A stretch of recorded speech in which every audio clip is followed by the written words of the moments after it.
Hello everyone, hope you're doing well. Today we're going to be going over the mechanic suggestions passed to the devs for February of 2022.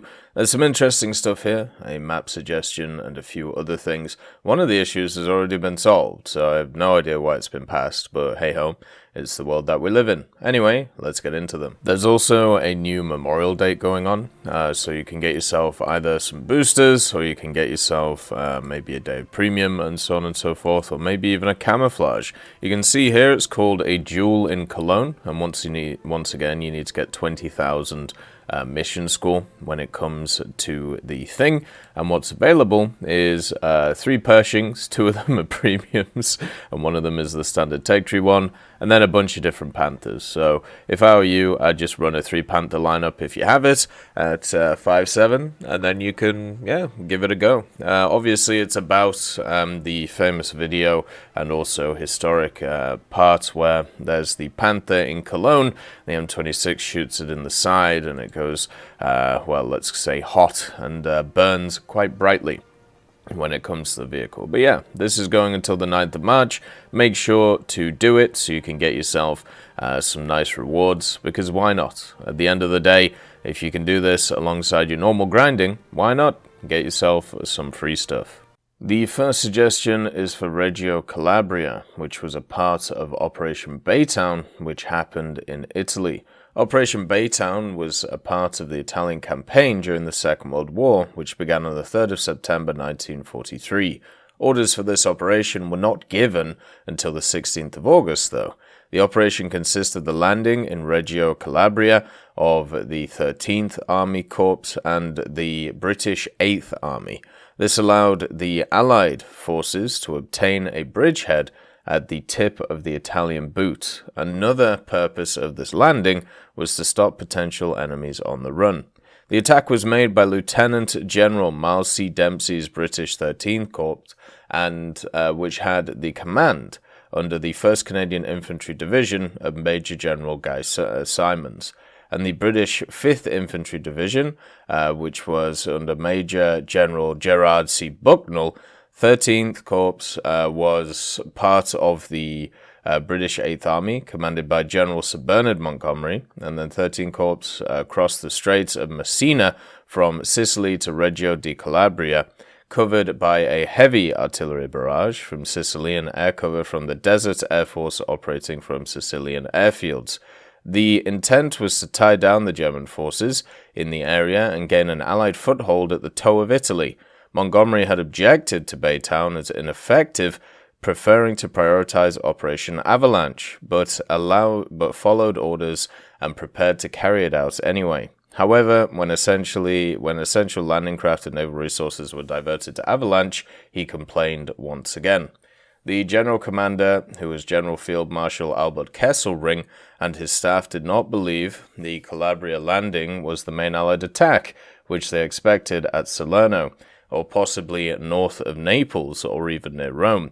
He therefore ordered General der Panzertruppe Traugott Herr's Panzerkorps, part of the German 10th Army under General Oberst Heinrich von Weitenhoff, to pull back from engagement with the 8th, and a single German regiment was left to defend 17 miles of coast.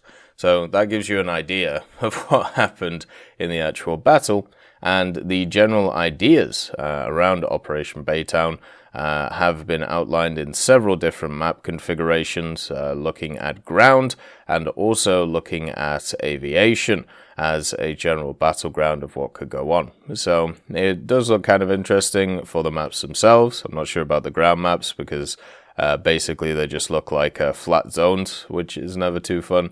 But when it comes to the aviation ones, yeah, it looks pretty cool. The next post is talking about camouflages of the K84 in the Chinese Tech Tree, the premium one. Basically talking about how the camouflages are not weathered enough because the K84 in War Thunder has not been sat in a field for a few years, or even many years before it was in. So yeah, that's pretty much all this post is about. There's a few other possible additions when it comes to its camouflages, And what could be seen, the 6th ROCAF fighter squadron had this green and kind of silver camouflage on their K-84, which is quite nice. And then also a PLAAF livery was, or, you know, maybe we could see that, which is similar to the PLAAF K-45, which we have in the game. So the idea is just to push forward some camouflages and also add more of a weathered effect to the Chinese K-84. The next suggestion has already been added to the game, so I don't know why it's here. Obviously, people don't play these vehicles enough. The BMP-3 and the BMD-4 used to have different control schemes when it came to controlling their missiles and also their 30mm.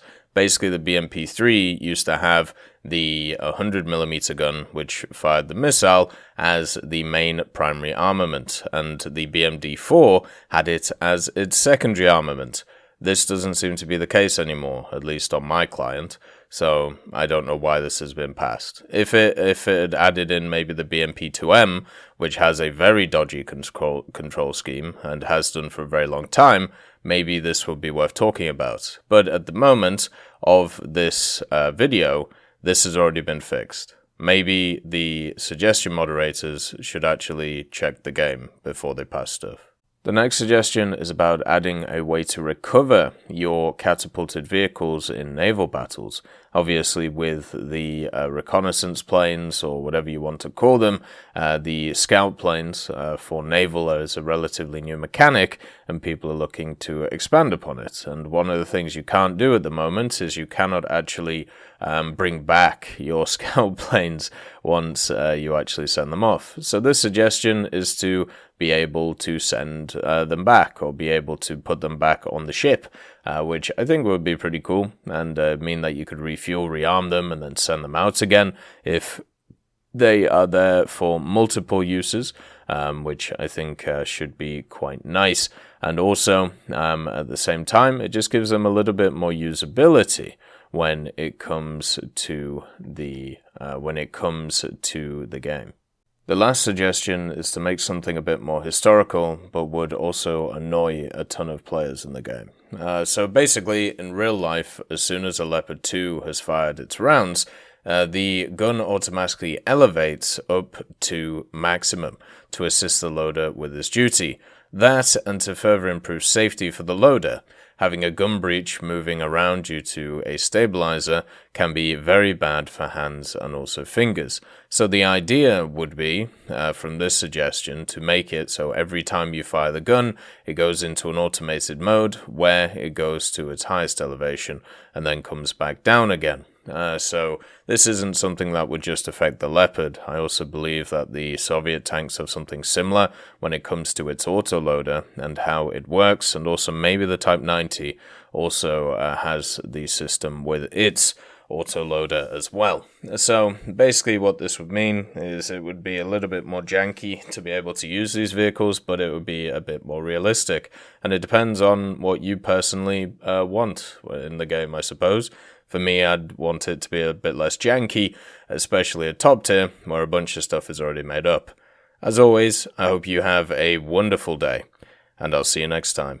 I'd just like to thank Merciless Reaper, Jerry Provolt, Mega Dino King, Professor X1718, Orange Tail, Sakoshi Tiger, Teddy, John Ryman, Universe, Eugen's Terry, Ambrosius McClellan, Daniel Stanton, Martinez, Moxie, B. Young, and Derek R., Barine, Lafouche, and Samuel Slick for supporting the channel.